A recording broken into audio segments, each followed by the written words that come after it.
Welcome to Game of Roses. This is PaceCase. This is Alan Cumming. Welcome to the recap of our Traitors finale and reunion. Wow. You've been can't fooled. believe we got him. You've been fooled one more time, ladies and gentlemen. I fooled you. Now this will be the 11th time, I believe, for these recaps. I can't believe that I was that convincing. Or maybe you were that gullible, like one Maura Higgins. You see what I'm very done? gullible. I see myself in Maura so hard.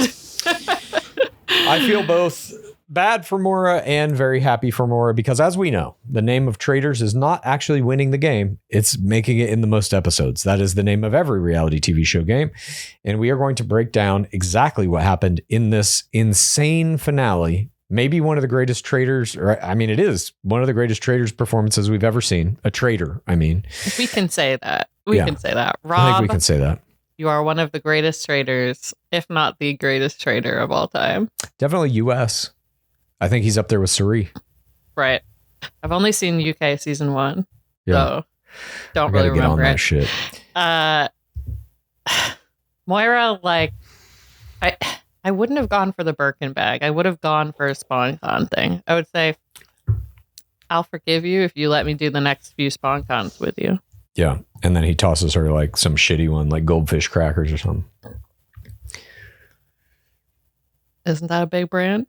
Yeah. I would have said, I think I can forgive ye if ye will pretend to date me in the social media for the next 6 months to 10 years. You must. Yes.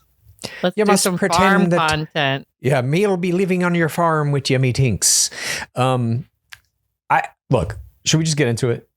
Yeah. Okay. Look, Make a fake. What's that show where Paris Hilton pretended to be a farmer? Simple Life Simple Life. with It Nicole could be, Richie. she's the simple life going to Rob's farm. Okay. I could see that. And she's out there trying to catch snakes and shit, and they're biting her in the lips like they do him. Her hats are too big. They keep all the snakes keep being attracted to her hats. You've got a They're snake full on of your hat. Yeah. You're wearing hats that are perfect homes for snakes. Yeah. Okay. We open on the finale with the conclusion of the coffin murder from episode 10, and the murdered player is Mark Ballas. Now, we had talked about the merits of getting rid of Johnny or Tara or Maura. But no. Yeah, you said Maura. Yep.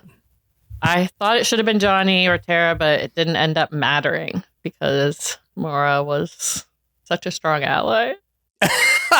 A strong ally. It's a bad traitor. And I mean, poor woman. We'll get to that too. That is kind of like something to be discussed this season. Obviously, Rob played very well, but the faithful seemed to play very badly also at almost all times. I was thinking that when we were like, Rob is one of the greatest traitors of all time, but it's also like he was against the weakest faithfuls of all time too. Yes. So I agree. And when he gets into the All-Star season, I mean, that season's going to be really wild because it will probably have all of the champions in it, plus, all of the like final 5 from every season. I bet. Why wouldn't they bring it back? He was a finalist. He's got like a 4th or 5th kid, right? What? And I don't know. they're going to bring him back. They better. Pilot Pete. Yes, they better. They better. So we're down Colton? now. Mark gets eliminated. We're down to Rob, Eric, Maura, Johnny, and Tara. And Mark then has to get in this coffin. He lays down in it, and Darkler Cumming slams the door shut and lights the circle of fire around the coffin, the final insult. And then Mark in his exit ITM thinks he was murdered because he was closing in on the traitors, and he thinks it's Eric. We then get mourning. The breakfast. Eric comes in. Each one of the players comes in solo. They each get to have a little ITM about, oh God, I can't believe I'm in the final 5, blah, blah, blah. He ITMs that being a traitor goes against his natural fiber. It's hard for him to lie. He's always trying to put other people first. Maura comes in with her solo. She dances in and she's like, we're into final now. And she ITMs that the majority of the guys she's dated have cheated on her, so it's hard for her to trust. She thinks Tara is a faithful. She doesn't think it's Rob, but she has her doubts. And then Rob comes in solo, gives high fives to everybody, and he says to Maura, I feel like I've known you for years. He ITMs that It's harder for him now than it ever has been because he's so close to the remaining players, and he tries to get Johnny and Tara next. He says to Maura, we got to get Johnny and then Tara. We thought this was a massive error. Yes. Because there's no reason to go after a list of people when you're a faithful. Right. It should just be like, okay, what's the next target? Yes. I guess there's some argument to be made that once you're down to this, the finals, and you believe, or at least people have said they believe there are 2 traitors left. Mm-hmm. Maybe you're angling that way, but I agree. I think it's always like a bit of a mistake to go too hard into a list of players that you want to get off in a specific order. Is like, that seems very Machiavellian. You're upping the chances that you've picked someone that Maura is like, that's definitely not a traitor, aka Tara. Exactly. And it also is, again, I think it's like maybe admissible because everybody kind of says there's 2 traitors left, but he was doing this prior to this too. And in prior rounds of the game, I mean, and again, that list is just like, if you're a faithful, all you're thinking about is like, fuck, I hope we get out a traitor at this round table. Yeah. And to have some kind of long game plan that involves eliminations of multiple people, always a suspect to me, I think. Johnny comes in solo next. He ITMs that it's been an emotional roller coaster, but he's where he wants to be, and he learned that from the Olympics. He wants to be in the endgame with Tara. Tara then comes in. She's the last person with her little solo, and she ITMs that she struggles with her heart and mind because she's been wrong so many times in this game, but she thinks the faithfuls can win. And then we see Eric and Rob talking about how wild the murder of Mark was. Rob says he thought it was down to him and Mark. Tara kind of shoots him a weird look. Dark Lord comes back in with this, like, as you called it, a Malfoy haircut in all black, like a sleek black outfit with this kind of like wild bleach blonde hair. He tosses Mark's picture on the ground and he tells them the prize pot is at $180,000 and some amount of change. Disgustingly low. Yeah. He's like, no one's true identity will be revealed at the banishments anymore or at the round table. Now it's time for the final mission, and it's going to end with a splash. Okay, we know it's water. Johnny ITMs that to him, Eric and Rob are the remaining traitors. He's got it all figured out. He thinks the Candace vote was the breadcrumb. Candace voting for Rob at 2 round tables in a row. He's correct. Tara and Johnny split off as they're in reality, and he tells her, it's Rob and Eric. They're coming for us. They're going to try and pull Maura away. Rob and Eric then talk to Maura, try to get her on their side to vote Johnny and Tara. Maura says, I keep thinking maybe it's only one of them. And then Rob ITMs that he's 7% sure Maura is going to stick with him. I think that was 97%. I think I missed a 9. I thought it was 70%. Maybe it was 70. I don't know. I just have the number 7 here. I know I'm missing one other number to go with it. We basically see it's 2 teams, the traitors versus the faithfuls, Tara and Johnny versus Rob and Eric, trying to convince Maura that the other 2 are the traitors. We get to this challenge, and Maura and Rob volunteer first to do the get to the chopper element of this.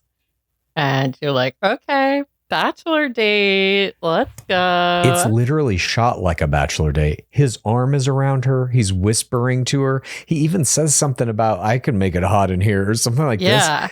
He's like flirting with it. This let's shit get like wet. It's I can make a hot thing. I was waiting for them to kiss. I was waiting for it. It looked so teed up. And then I'm also like, did they, like, why are they the 2 in the helicopter? Well, she said, I really want to do it. Yeah. And then I guess he said, I really want to do it. You know, we haven't, at least in the US one, I don't know about the other shows, but in the US one, we haven't had a showmance yet. No, it's hard when they don't actually live together. Uh-huh. Like, you get it in Big Brother a lot, actually. Of course. Because you're 24/7. You get it on Survivor because you're 24/7. It seems like they want it. They did a package in the reunion trying to make it like Love Highland. And he's got a damn girlfriend, he said in the reunion. And they're still pressing them on it. I think Donna Kelsey should be your wife. Fucking Andy Cohen. Jesus Christ. Okay. So they fly over the lock.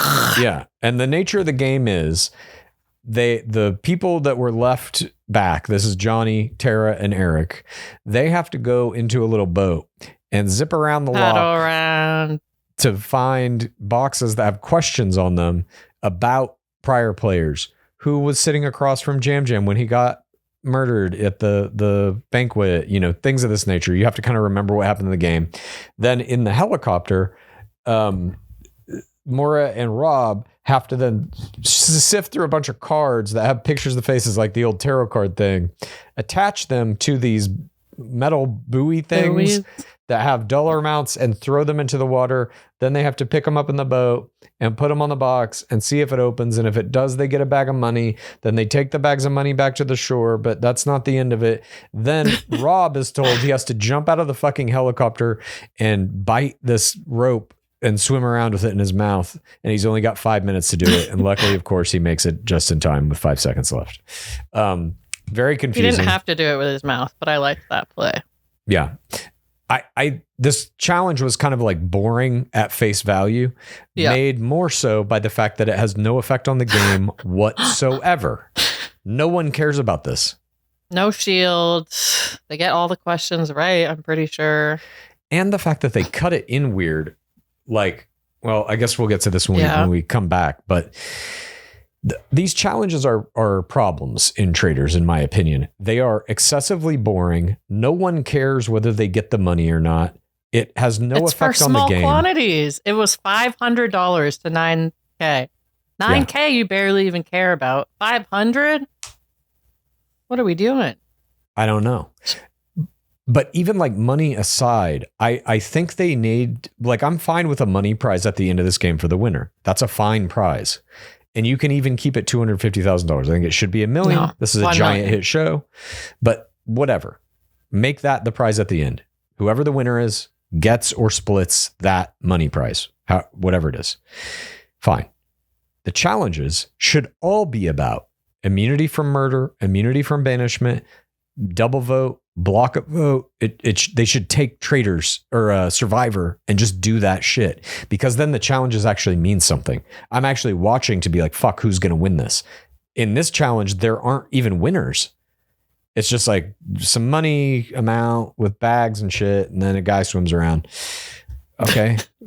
What is this? What am I watching? I don't care about any of it. Yeah, I agree. It's challenges are hard. I said in our watch along, I don't even really like most of the Survivor challenges. And when there's no stakes, really, like a tiny amount of money more, we don't care. Doesn't affect the game. I mean, I guess I'm wanting to see if Rob and Maura kiss. Not to mention you have like last season where 4 people won it and they're splitting $200,000. Yeah. They're each getting $50K. One of those players is a literal royal. One of them is a Gabby Windy who's making that per Instagram post at this point. Mm-hmm. It's just like, what, the money is immaterial. You could almost even take the money out of the show, in my opinion. And they spend that money on their outfits for the show. Some of them for sure do. It's not like Survivor where you're taking a bunch of civilians who, like, that money is life changing. Yeah. Most of the players, I mean, some players I think like that are in Traitors for sure. Some of the gamers primarily, especially ones who haven't won one of their seasons, who were just like known or good in their season, but didn't win their prize. To those players, that money may mean something, but to like housewives, are you kidding me? I split $200,000 with multiple, like, no, fuck you. They need to change that drastically, I think. Yeah. And especially in the final episode where it's like, this episode has so much momentum, so much on the line. You're like, oh my God, who's going to win? It all comes down to Maura Higgins. Who's she going to side with? Oh, fuck, this is crazy. Now watch them swim around this fucking boat or this lake for a while, putting tarot cards in boxes and torpedoes out of a helicopter. And It just takes the steam out of all of it, in my opinion. Yeah, I mean, agreed. Speed agree. We also have a weird continuity thing where they're wearing the same outfits in the breakfast and the round table. So you're not like, even the round table, the reality. They come back after the mission and have a moment of reality where they're all in the castle talking to each other, and they are wearing the exact same outfits, hair, makeup, everything that they wore at the breakfast. And they even forced Johnny Weir. Well, they force a line in on his back At least we're warm now. So I'm pretty sure he didn't say that. And they're trying to make it seem like the challenge took place in the middle of that day, which I don't believe it did. I think they probably shot the challenge either the day before or the day after. Yeah. I don't understand why. I mean, I'm assuming it was the day before, but yeah, I don't know why they try to make this seem like that. The either. reality is similar. We're waiting on Moira. Both sides think they've convinced her, and we get this round table. Johnny and Tara go for Eric, and Eric and Rob go for Johnny, and we're waiting for Moira. What will it be? There's some interesting talk here too in the round table that leads into this vote. Johnny says he thinks there's 2 traitors left. And he's like, I know Tara because of our history. He brings up the best friends defense again. Mm-hmm.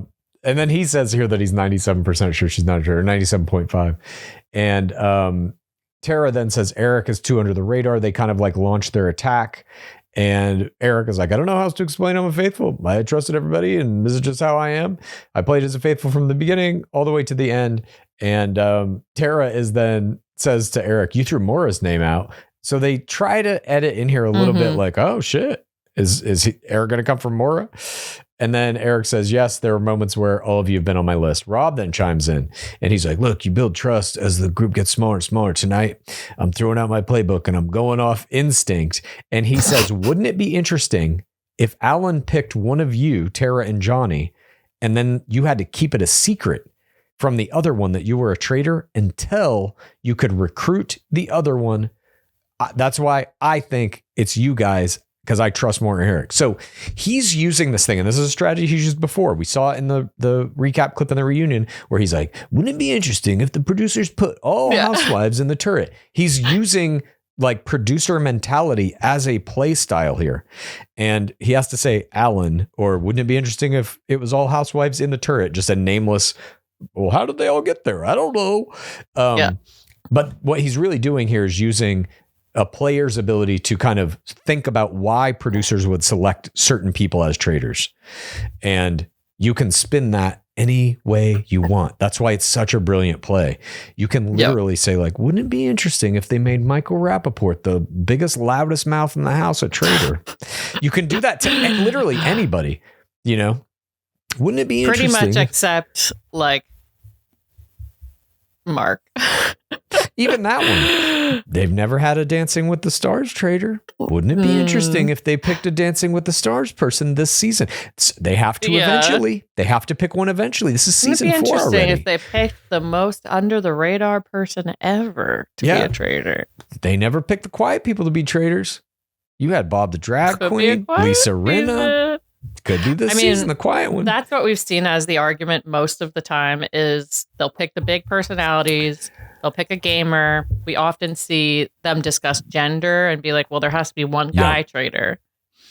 I do wish he had gone with your housewives strategy of like recruiting Dorinda and then being like, see, we got them all. They were all housewives, the traitors this season. Yeah. Because it's a good story. Go to the finals with 6 people. Like, there are, I mean, I guess if you're a traitor and it's like, okay, tonight you have to do a murder. I don't think you can, as a traitor, be like, we're good. We're not going to do it tonight. Yeah. You know, I guess that would invalidate the entire game. Yeah. But I just always like that he is thinking of these, like that is a very interesting way to frame who you're trying to get out of the game. It's no evidence. You're offering literally 0 evidence. You're simply planting in somebody's brain like, well, producers might have picked them. You could see it, right? You know, yeah. Also with the, like supposedly he had never seen the show either, which I don't know if I believe because in this he's saying, I think this person got recruited halfway through. And that's a very complicated, I mean, I guess they have it every season, but it's he complicated had to to be like, yeah, I know why you think this person was innocent most of the time, but then they got recruited. He did it though. Rob had to recruit. He recruited Eric. Yeah. So he's aware that recruitments take place as he himself did one. Yeah. You know what I mean? But if he didn't see the show, maybe he doesn't know it's every season or something. Right. Like, yeah. Anyways, he played a stellar season, and this is just like one little piece of spice that he threw in these accusations against people based only on conjecture about what producers might have wanted for this season, which I think is fucking hilarious. I mean, he was so, they try to blame it on his hotness for how well he did, but it's like he was doing great moves around every corner, you know, like in the challenge where he was like, let's put Tara for each answer. That car scene where they're like, do you think it could be Lisa? And he's like, it's plausible. Yeah. And like, because I believe Natalie, I'm so close with Natalie, so therefore this is my vote. So it's like he's casting ghost votes. His egg eating. The eggs. The egg play. Never seen egg play quite like that. It is time to vote. Eric votes Johnny. Johnny votes Eric. Rob votes Johnny. Tara votes Eric. And Maura Higgins votes for Johnny. Or Johnny. Brutal. I think she says, it's me gut feeling. She loves him, though, she says. And then Johnny's banished. Johnny ITMs that Eric and Rob are the traitors, and he hopes that Maura sees something she hasn't seen yet for Tara's sake. He wants Tara to take it all. Dark Lord Coming comes in. There is still the battle yet to be lost and won at the fire of truth. Tara ITMs. She has to sway Maura to take out the traitors. Maura and Rob then talk about going for Tara. Maura says, promise we can get... No, sorry, that was Dark Lord Coming. Maura says, I think you need to promise me we can still get Eric if he's a traitor. And then Rob nods. Okay. And then Rob grabs her by the head and he's like, we're going to win this. And then they pinky promise to vote out Eric, and he hugs her and he ITMs that he feels bad. But I think I'm going to win the game. That's my Rob Roush. Thank you. He says it in an ITM. I like that all of your Moira impressions always have to start with I think. That's how I get into it. That's how I get into the Irish accent. Me thinks me gonna be. I got my thinking cap on, isn't it? Yeah. I think I need to put on. I think me needs to put on my other beret. Maura and Eric and Tara then come in, and Tara says it's not on her. She says it's not her. On everything in her body, she's a faithful. She says someone's a traitor. Rob pulls Eric then. They say Tara out, then green, which means end the game, basically, that you have to throw or I guess Dark Lord Coming will take your pouch and throw it into the flames. And if it burns green, it means you don't want to vote anybody else out. So they're going to get out Tara, and then end the game is basically what they're saying, meaning they will split the prize as two traitors if they win. Tara says she thinks Rob's also a traitor. Maura can't see it. She ITMs that she only met him once before the castle, and Tara thinks Rob is protecting Maura. Maura then ITMs that it's making her shake, and she thinks she might be trusting the wrong person. And she's been fooled before by a lot of men. They've all lied to her. And then Tara says, it's definitely not me, and Rob is a traitor. Just fucking, like, in the end, that's what it comes down to. You're just like, look, it ain't me. That guy's a fucking traitor. You're getting fucked. DLC comes in and has a final interview, basically, with each player before they're going to have to go to the fire pit. Eric hopes that a nice guy can win in the end. Tara says this would mean so much more than the money. It's a great personal victory. She wants to win it for Johnny. Rob says winning's important to him. He would help his family with the money, and he wants to have kids. And Maura is worried about trusting Rob. But I want to make me mammy proud by winning. Oh, her poor mammies. I think her mammy's probably still proud. She got all that screen time. Then we see this fire pit, and we cut to Dark Lord Coming comes in, and I almost fell out of my fucking chair. The man's hair is put up in... what is this, little rubber bands or something? It's like all spiked out. He's wearing a tiny space buns. It looks like a Snuggie, but it has gemstones, and we learn later LED strips in it. There's LED strips in it? Yeah, he turned them on at the very end. I missed that. Huh. You and I both did a spit take at this outfit, and it takes a lot to do that on this show. No shit. But it was wild. We thought maybe he designed it himself. Yeah. By the way, they have moved the fire ritual inside, which was interesting, into the circle room. The fuck, what do you call round it? table? The round table room. I think it's called the roundy table.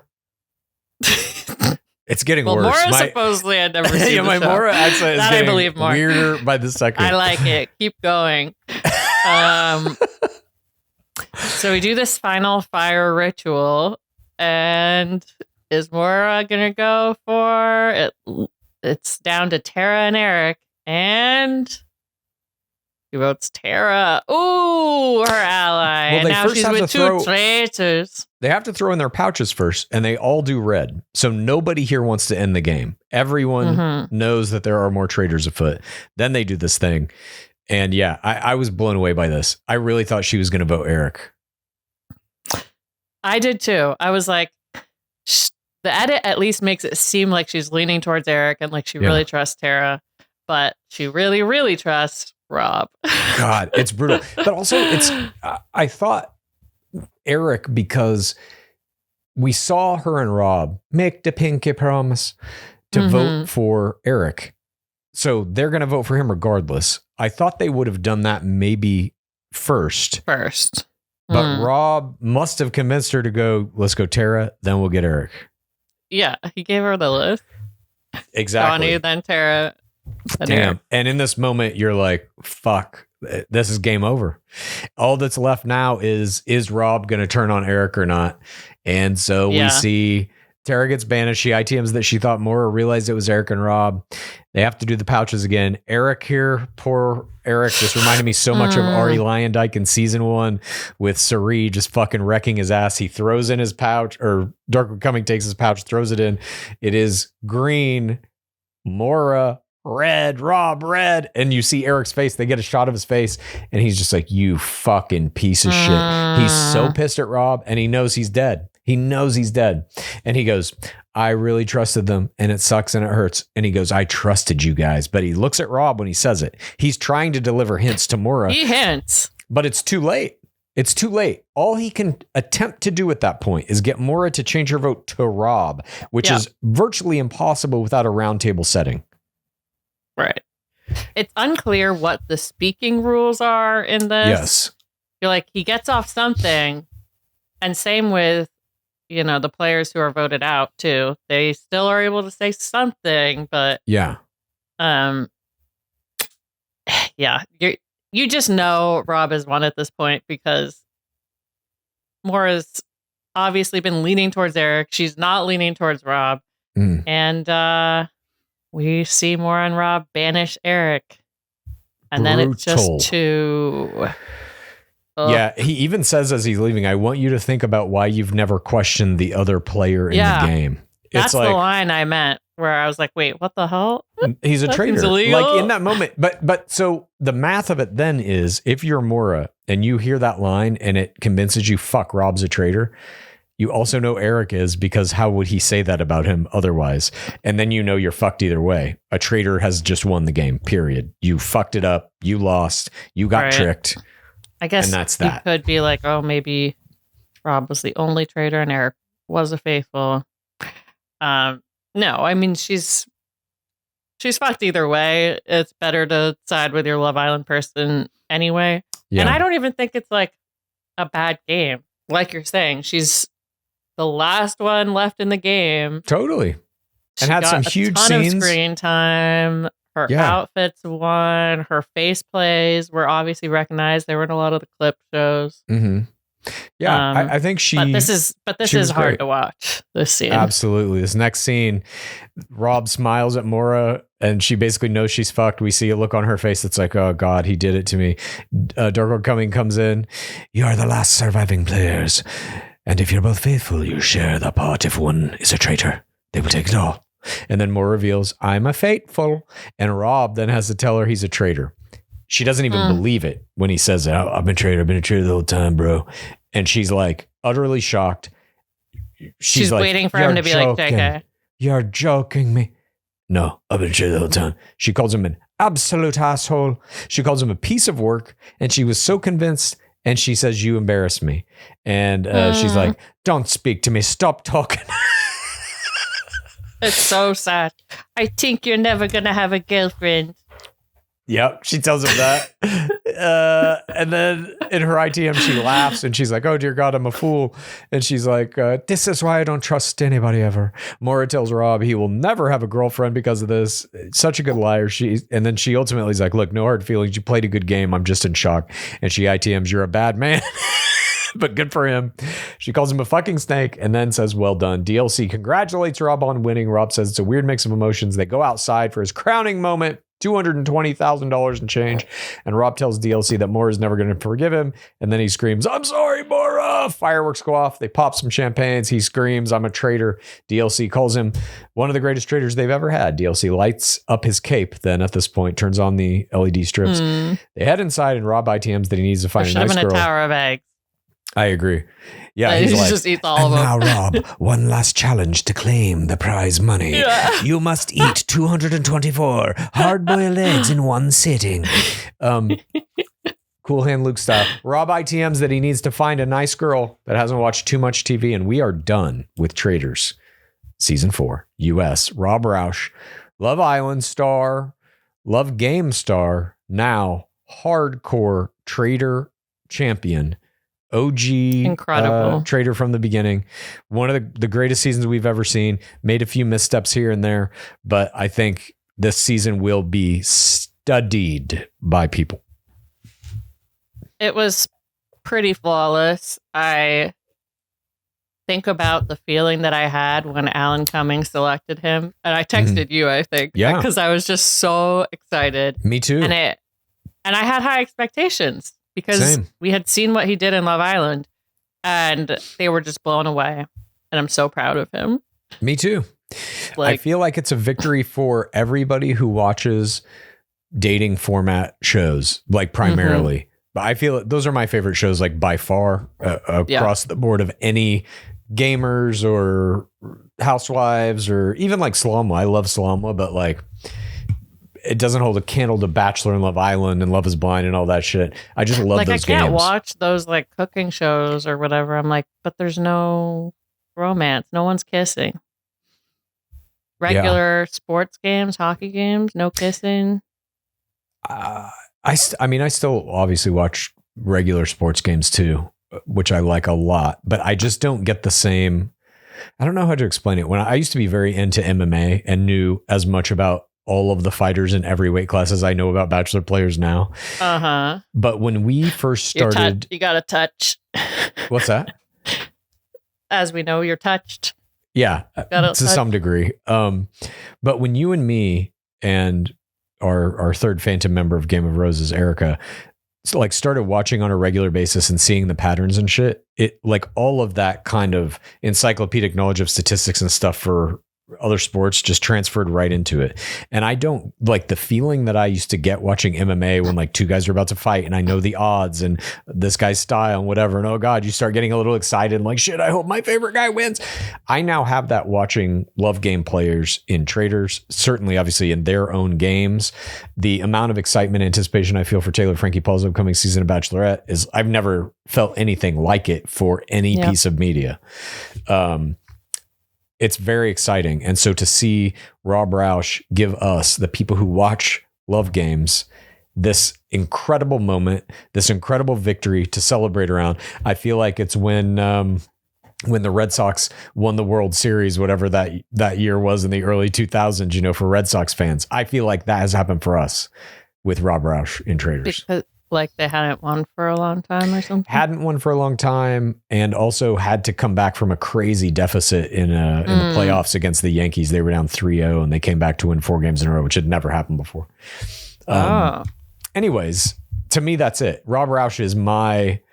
I just feel like I know it's only been 4 seasons, but I feel like we as Love Game watchers, analysts, whatever you want to call it, we have not had this moment yet. And now we did. And we had it. The moment was like bigger than we ever could have imagined, better than we ever could have imagined because of how well he played this entire goddamn season. It was so good. Like, yeah, I've never been so stressed watching a Traitors season because I was rooting for him so hard. Yeah. And like, you know, I feel like you and I, some people say he was a villain of Love Island. You and I thought he was doing like experimental art Yeah. during it, hiding under the pool, all of the stuff with the bugs and spiders and his overalls and stuff. It felt to me the only moment I can think of that is like this is like being a long-term Vanderpump Rules fan, and then Scandival happens, and suddenly the world at large like acknowledges Vanderpump Rules. That's kind of how I feel about Rob winning. I'm like, oh, yes, people can appreciate it. I bet so many people are going to go back and watch his seasons. Yes, probably. I mean, but I think too, it like, for me anyway, it validates the idea that the love games, dating format shows are incredible training grounds for these psychosocial dynamics games like Traitors. And we just have never had an OG love gamer as a traitor in the show before. Yeah. And the first one they tapped to do it is one of the greatest traitors that will probably ever live in the history of the game. Certainly in the short kind of 4-year time span. He's to me, him and Suri are like the best. Yeah. Definitely. And obviously they were the only 2 winners as well, but in those 4 seasons, but Traitors, I mean. But yeah, I just hats off to him. And I want to personally thank Rob Roush for the performance you turned in this season. It was flawless. It was beyond textbook. It had style. It had correct decisions. There were even a couple of dicey decisions that you had to make to stay in the game, like casting a vote against Lisa Rinna or whatever, that could have come back to bite you in the ass. Somehow you skated out of that shit. Those 2 votes from Candace somehow just completely dodged that shit. Unbelievable. I mean, those 2 votes and then the votes for him in the finale were the only votes for him all season. Remember that? I mean, God, was that last week? The episode with Natalie where even Natalie didn't vote against him. And it was to save her own ass. No, she voted out of anger back at Tara, didn't she? Yeah, if I remember right. That's what it was. Their fight over the potion. The fight over the potion just never really stopped. I love the show. I love Alan Cumming. Me too. Even when he has like a crazy bad look, it still is wildly entertaining. Almost more so than the good looks. Anyways, that is the finale. Now we're going to do a little quick recap of the reunion, which aired immediately after this. So the reunion is, of course, Andy Cohen. It opens with him in a cloak. And then he rips it off to reveal he's wearing Rob Roush style overalls. And we get to see his arms. And even the other players are commenting he has guns. It is noticeable. He is musk. He does have some muscularity. Okay. He does have some vascularity. However, he's a coward and he doesn't remain in this outfit the whole reunion. He should have done the whole thing shirtless, I think. Not even overalls. Yeah, just keep taking more clothes off. Yeah. Yeah. By the end of it, he's completely nude. They have to black box him. Yeah. He's just like, fuck it. I don't give a shit. That would have added something. We see the Traitors come out first here, and Andy Cohen congratulates them all. Rob specifically, and Rob is like, I just got lucky. And then Candace basically shits on the Faithful, saying they need to go to Faithful school. That's why Rob won, is because he was playing against bad Faithful, which is like partially true, but like that can't be. It's like in basketball, or really, I mean, any sport does this. They start to look at like, who is the GOAT? And part of that conversation, always this comes into it. It's like, how many championships did they win? What were their average points per game or whatever, the kind of like objective statistics you can look at. But then this weird nebulous thing comes in that's like, well, you can't say Jordan was the GOAT in basketball, Michael Jordan, because the teams he played against weren't like the teams now. And so the teams LeBron is playing against are way better. And that makes him a better player than Michael Jordan. And this idea of who is your competition starts to like creep into that conversation of who is the best player of all time. And I think isn't that is always going to be the fact in basketball. Like, isn't it always going to get harder? Well, I mean, that's what I contend, certainly with baseball, and just like in terms of like technology, sports science, all of that, like is always getting better and better and better and better. How you train, et cetera, et cetera, et cetera, new strategies. All of that is true, but it's like, in my opinion, whatever your competition is what your competition is. That is so, I mean, you can't control that. It's beyond anyone's control to be like, you know what? I am a good player, but the competition around here is bullshit. You need to up your games. Play harder against me. Like, how could you do that? You know? So it's like you can only play against the people you're playing against. And if you utterly dominate them, as he did, I just don't think it's a valid argument to say like, well, the Faithfuls were bad this year. I don't either. I don't even disagree with it, but that doesn't matter. It's the game you're playing. You are playing against those people. And if they're easier to manipulate or whatever, fine. But guess what, Candace? You didn't win. So does that mean that you're worse than the bad Faithfuls? I think it's a bad argument because, like, if you look at Survivor, are you going to say like certain Survivor winners are better than others because they had different competition? And it's like, no, that person played in that specific game the best.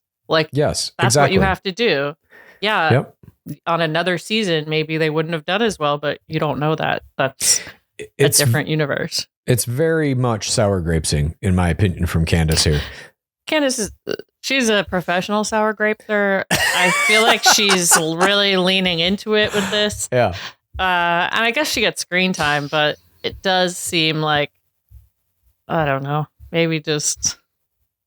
She's mad. She's mad that Rob played them both, got rid of these two housewives. They did have, technically speaking, numerical advantage in that turret. There were two housewives to his one Rob Roush, and they still couldn't pull it off. And I think she's pissed about it. And she's pissed that he, double crossed them or turned on them or whatever. And she's pissed that the Faithful didn't get her 2 votes to Rob hints.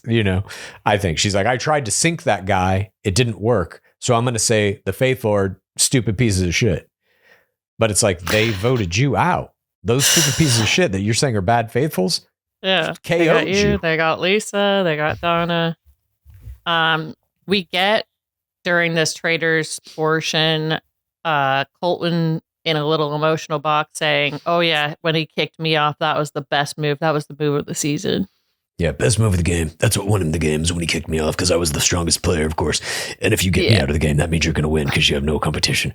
Exactly. He wouldn't have won if I was still there. And the whole time we're watching this reunion, all I'm thinking is, what are they going to do with this motherfucker? Are they going to make him answer for the stalking? Are they going to bring any of that up? And you and I both thought they weren't. That they would sweep it under the rug. It would be 0, which is not because that's what I hope for. It's just that's what I see on Love Is Blind. That's what I see on Bachelor 99% of the time. 0 accountability from the show that makes the show. I think that, we know that there's also been reporting that Colton Underwood stormed off this set at some point during this. And there's secondary reporting that claims it's because of something Lisa Rinna said to him. We did not see that storm off at any point during this edit, but I think there are pieces when they bring him out. I think there's a moment where it might have happened and then they cut around it. We will get to that. Yeah. We see Lisa Rinna talking about her iconic cage sunglass image that became a big meme. We see Donna Kelsey talking about her secret Traitor stint. She says Taylor Swift is a watcher of Traitors along with her family. A watcher. Notice Andy Cohen didn't ask her at all what Donna Kelsey thinks about Taylor Swift being a billionaire. Yep, you're right. He Didn't ask her. Didn't even ask her once. We see Rob, Lisa, Silence is deafening. We see Eric gets teased about his magic ears and his handwriting analysis. And Eric says he's the only person who was faithful before the traitor, and that as a faithful, you can justify anything. Like if he brings up like, Rob, you dropped a fork and people are like, you're a fucking traitor. You can like make anything into something you believe is evidence of traitor. Rob, Lisa, and Candace then talk about why he turned on Lisa. Candace wishes he would have been honest about how he wanted to win alone. She and Lisa are mad that he turned on him. And I'm just like, she's trying to play this housewivesian kind of moralistic, you're a bad person because you lied to us. And it's like, he won the game. Anything he did was the right thing. It was the perfect play because he's sitting there as the fucking champion. Proof is in the pudding in this game. The moralistic, like, it was hard for us to watch Moira find out about Rob But the moralistic judgment that goes on between the players and also the fourth audience in watching these games is wild to me. I'm like, this is a show about lying. Or liars, like the lies are the plays. Everyone has to lie. Even the faithful have to lie. Yeah. Be like, oh no, I don't think you're the traitor. I just feel like when Candace when brings up reindeer games, which is like about like a psychopath, right? What's that? That movie, Reindeer Games, isn't that about a psychopath? Well, reindeer games the phrase comes from the Rudolph the Red-Nosed Reindeer. The phrase is in that little song. Then there's a movie called that. Then there is, I believe, also a Big Brother season, Reindeer Games. Oh, yeah. So I don't know what she's specifically referring to here, but she does bring it up. Then we see Maura come out, and she's sad that he broke their pinky promise. And he's like, technically I kept it. Did vote Eric out. That's what we pinky promised on. And everybody's like, oh, okay, motherfucker. And then she's like, she says she found it hard to watch back. She was shocked. She says, because they're both from the Love Island world, they stuck together like housewives did. And Donna says, everybody trusted Rob, not just you. So don't worry about it. He won us all over. Rob and Maura then say they were genuinely just friends, never were flirting. And Rob's like, well, we flirted a little bit. And Andy Cohen's really pushing this hard that there's going to be some kind of a showmance that never happened. Maura says she is single. Rob is not, we learn. He's had a girlfriend for the past 2 months. That will not stop Andy Cohen later from still pressing the notion that he and Maura are a couple. They cut a whole fucking package of them later. We'll get to it. Tara and Johnny join them live from the Olympics remotely. Tara talks about the Olympics giving them training for the game. Tara tells Maura that she thought Maura 100% believed her. And Maura's like, oh, when I was watching it back, it killed me. I felt so dumb. And then Donna says, I'm still fangirling over everybody in the house. No, she's not. Do you believe that? She is. Look, I believe everything Donna says. I was so shocked when she was the traitor. I was like, leave Donna alone. Yeah, it was pretty surprising to me too, just because of the edit. They didn't include her in a lot of the edit, you know? And I guess I should have seen through that. That's like, of course, that's what they would do with the secret traitor, is not show you anything they're doing. Cohen I thought it might have been Moira in the beginning because they weren't showing her ITMs a lot. I thought so too. And Mark Ballas. I was suspicious of everybody. Yeah. We see then Mark, Kristen, Natalie, Jam, Colton, and Dorinda come out. And now we start to get into this. What are they going to do with Colton? Colton sits down. He's like, I don't have any regrets. I'm proud of how I played. Not the best strategy for self-preservation, but it's the way I play. I was a ticking time bomb. And he's asked if he feels betrayed by Rob, and he says yes, but it was a game-winning move, in my opinion. Once again, that's when he won the game, is by kicking me out in round 5 of the 10-round game. Candace then says to Colton, Candace says, you said Rob told you I was a traitor. And then Rob is like, what? There's rules in the game, dude. You can't just do that, bro. And so that seems to alleviate it. He also mentions, like, why would I have done that? That basically means I'm saying I'm a traitor. It don't make any sense. Cohen then asks about Colton said he would never cheat in the game. Andy Cohen then asks him about Lisa Rinna, the thing that Colton did where he was like, I'm gonna kidnap you or hold you hostage or whatever. But they don't use that language yet. And he's like, I thought I could get recruited. Lisa then chimes in and she's like, I thought I couldn't bring up Colton's offer at the round table because that I would fuck it up. Lisa then says, by the way, what did you say what did you mean when you said you wanted to take me hostage? Colton then immediately gets pissed off. And I believe when she said that, he stormed off.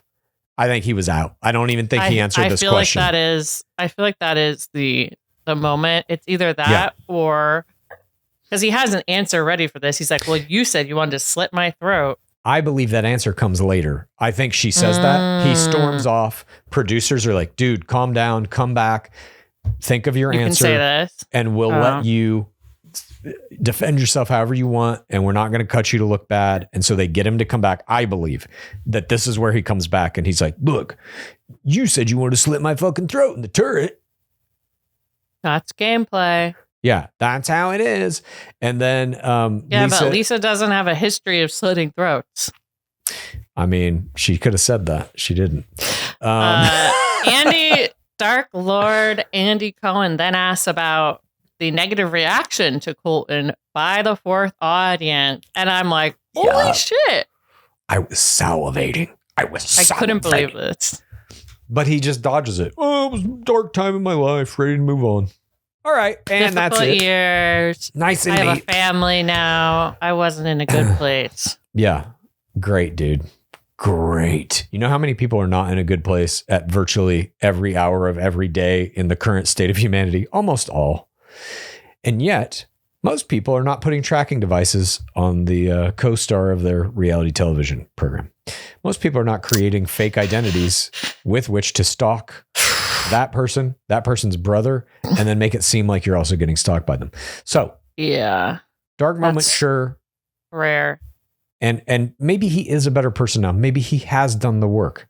I just don't think we've seen that evidence because of how much he wants to like skirt this issue at all times, never talk about it openly. And I think like from time to time, I'll get a DM about like, how can you not want Colton and Traitors, but be okay with Taylor, Frankie, Paul, and Bachelorette? I think she has done the work and she's not ignoring it. Like it's part of her whole persona, the arrest that she had. You know what I mean? I think it's going to be in Bachelorette. I think she will have to address it again and again and again. And she does so very openly. Colton here, as you can see by this answer, is walking off stage, probably. Yeah. But I mean, even in the answer that he gives, it's like he never talks about what the thing is they're talking about, that he stalked Cassie Randolph. He's just like, I was at a dark time in my life and I've done the work. And it's like, what was the dark time? What work? What are you talking about? If you don't already know what the event is they're referring to, I'm sure half or more of the audience of Traitors has no fucking idea what he's talking about. Yeah, more than half. And so it's just another opportunity that he's given to like not address this or be accountable in any way for it. In my opinion, it's like the show is helping him here. And certainly the show takes no accountability themselves for casting him or Rappaport for that matter.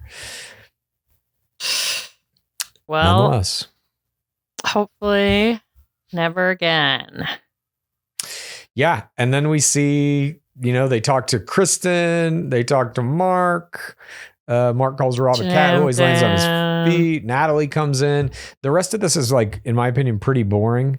They do a bunch of clips. Yeah. Like kind of weird, campy clips. One being Love Highland, where they're like pushing the Moira Rob thing again, and everyone being in love with Rob. They do one for irritable castle syndrome, where they make it seem like everybody's shitting their pants, like IBS style. I didn't like that. That one doesn't work. And then the final one they do is a kind of Oscars parody of who is the best looks of the season, and Maura wins this little award, which rightly so.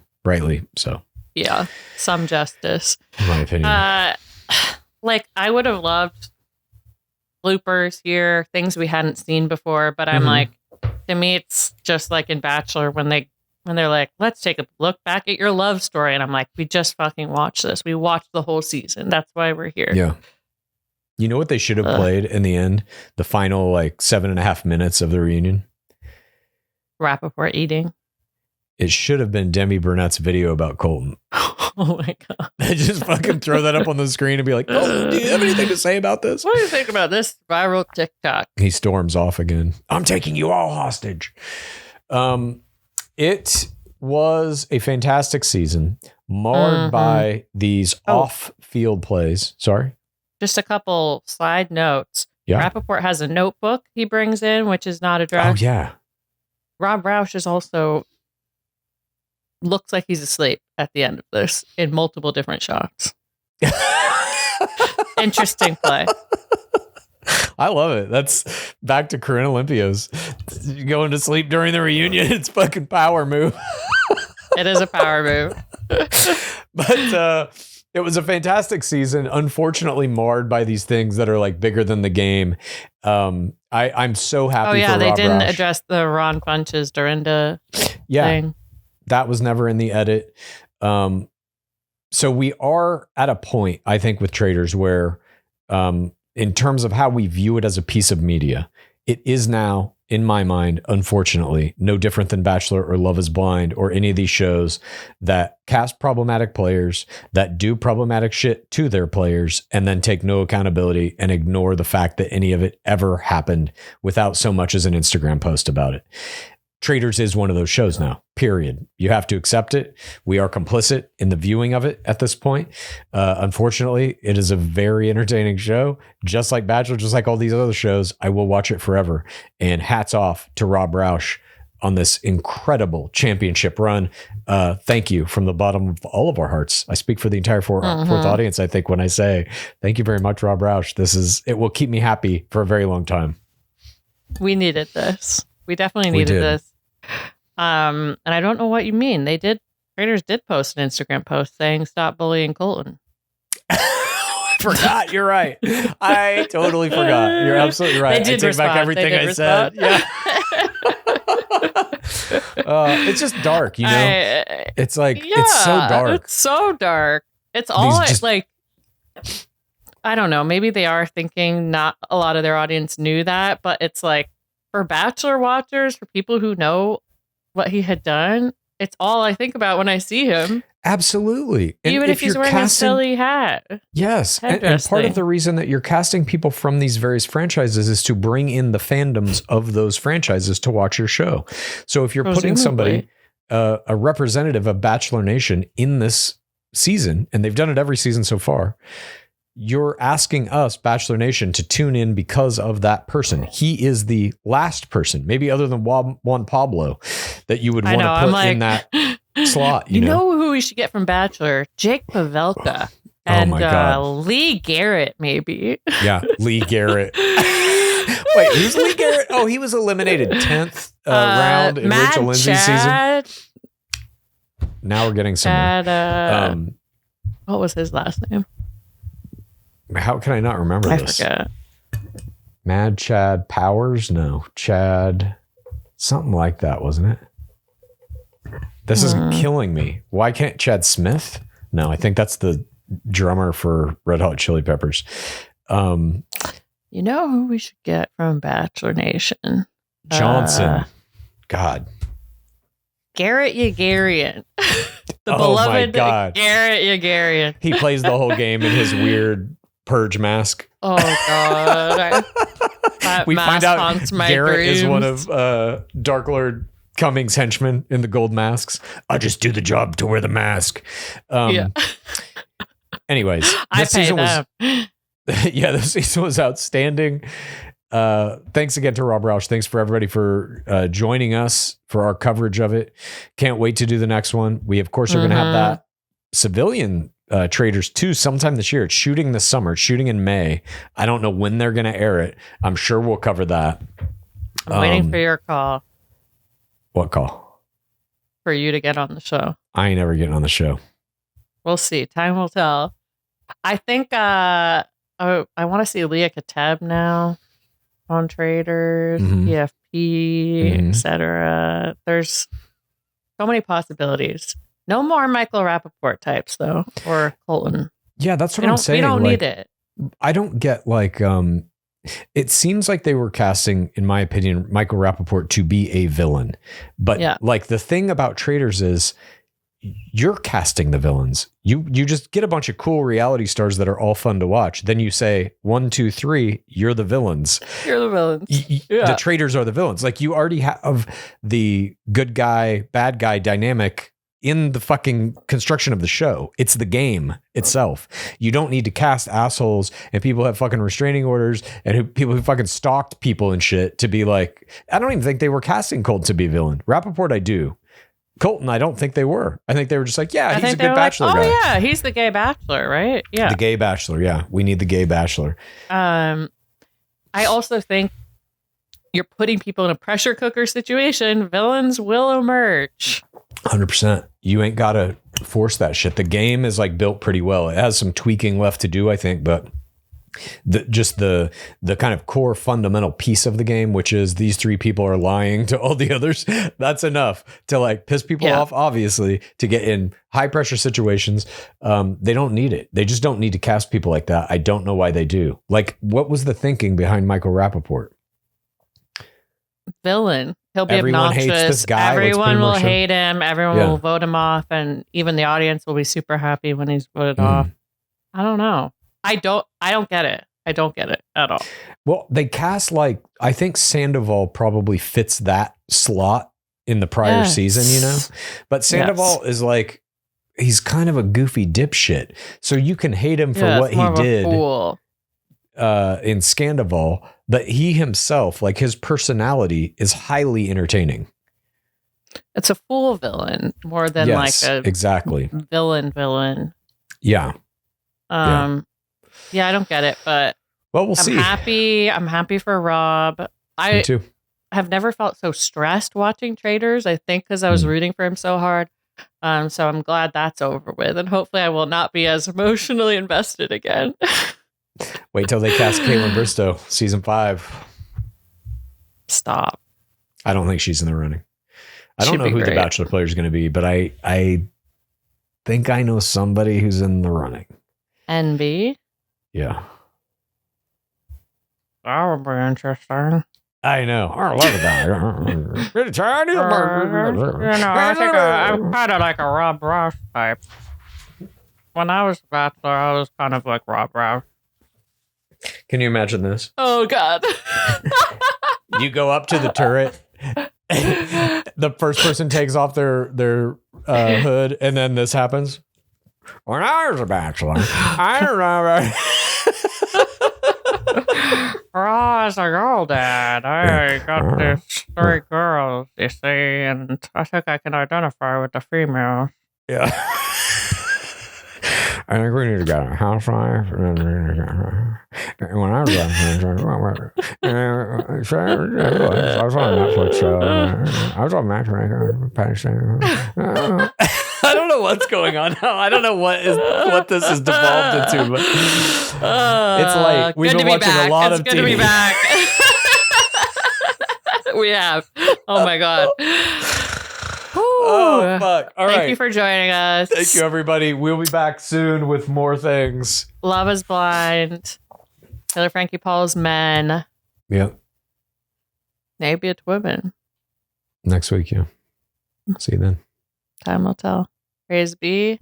Dark Lord coming. Please rate this podcast. Please review this podcast. Please get a friend to listen to us, and then please rate this podcast. Please review this podcast.